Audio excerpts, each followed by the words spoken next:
taking my soapbox car to a race. My soapbox car has a mass of 1 kilogram. It has 4 wheels.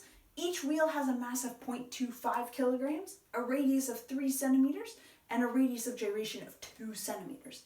My question is, assuming I start from rest at the top of the racetrack has a 25-degree consistent slant, and there's negligible rolling friction, but the wheels do roll instead of sliding.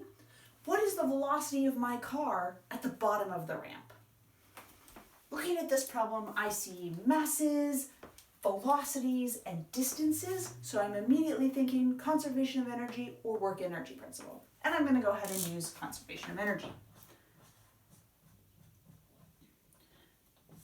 So I'm going to set up my governing equation here. I have my initial kinetic energy plus all my initial potential energies plus all the non-conserved work from 1 to 2, from my start to my finish, will equal my final kinetic energy plus all my final potential energies. All right, assuming I start from rest, then my initial kinetic energy is 0.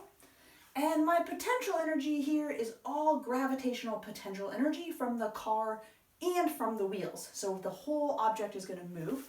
So I'm going to call this MT for total, GH1. So that'll be my initial potential energy. And I don't think I have any initial spring or elastic energy. There don't seem to be any springs here. And then I don't see any reason for there to be non-conserved work here. There could be if there was friction, but there's negligible rolling friction. And the static friction that causes the wheels to roll, that doesn't actually act over any distance because they are stuck together. There's no sliding or anything at that frictional point, so that doesn't do any work. There's no non-conserved work here. So final kinetic energy, I definitely have the entire car is moving at the end, so I'm going to have 1/2 m total, that's the wheels and the car all moving at the end, times my final velocity squared. But I also have kinetic energy caused by the wheels rolling. So there's an additional here, 1/2 I omega squared for each wheel. And there's 4 wheels, so I'm going to multiply that by 4. So that should be all of my kinetic energy. Now I've got the wheels and I've got the car, I've got the translation and rotation. So I think I have everything in there. But making sure I keep track of both the translational kinetic energy and the rotational kinetic energy. And then I don't think there's any final potential energy, so I don't need to worry about that. All right, so let's step through here. My mass total, that'll be my mass of my car plus the 4 wheels. So my mass total will be 1 kilogram plus 4 times 1/4 kilograms is a total of 2 kilograms. My gravity, 9.81 meters per second squared, and my h will just be 3 meters times the sine of 25 degrees. So that will be my h1. M total, and I'm trying to find my final velocity. So far, doing well. 1/2 I. Now, mass moment of inertia.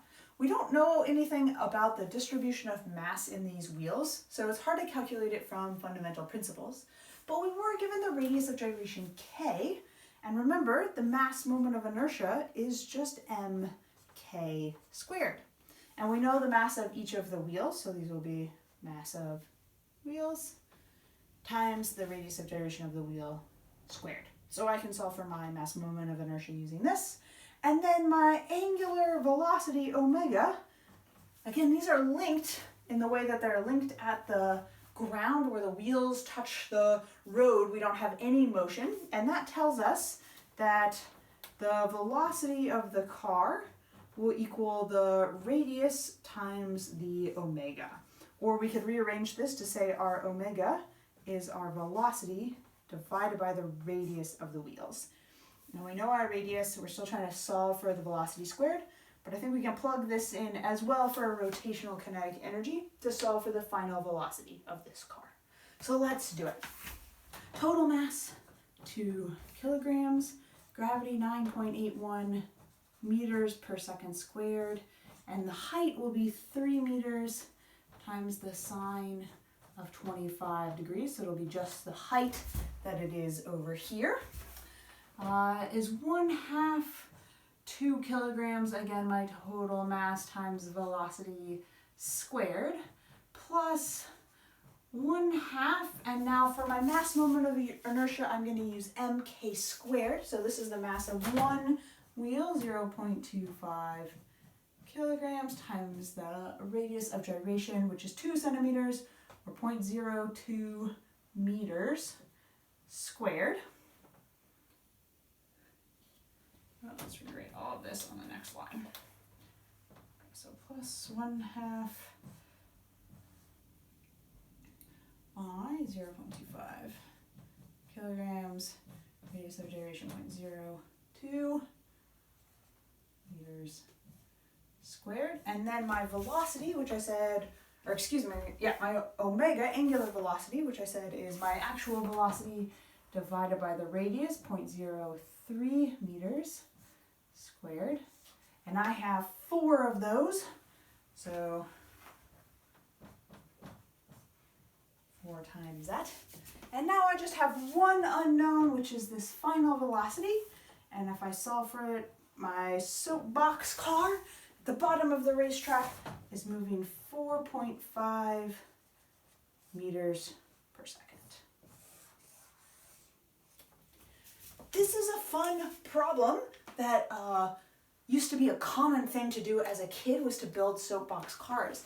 But now that we're doing the actual physics and dynamics behind it, it's fun to play around with how changing the mass of the wheels and the radius of gyration of the wheels changes the final end velocity. And you could also think about how long it takes it to go down this track. So there is sort of an optimal situation where you have usually low masses of wheels, or certainly low mass moments of inertia of wheels, tends to increase the velocity that you have at the end. This is a good problem. You could play around with those numbers and see if you could sort of optimize it to build a theoretical ideal soapbox car.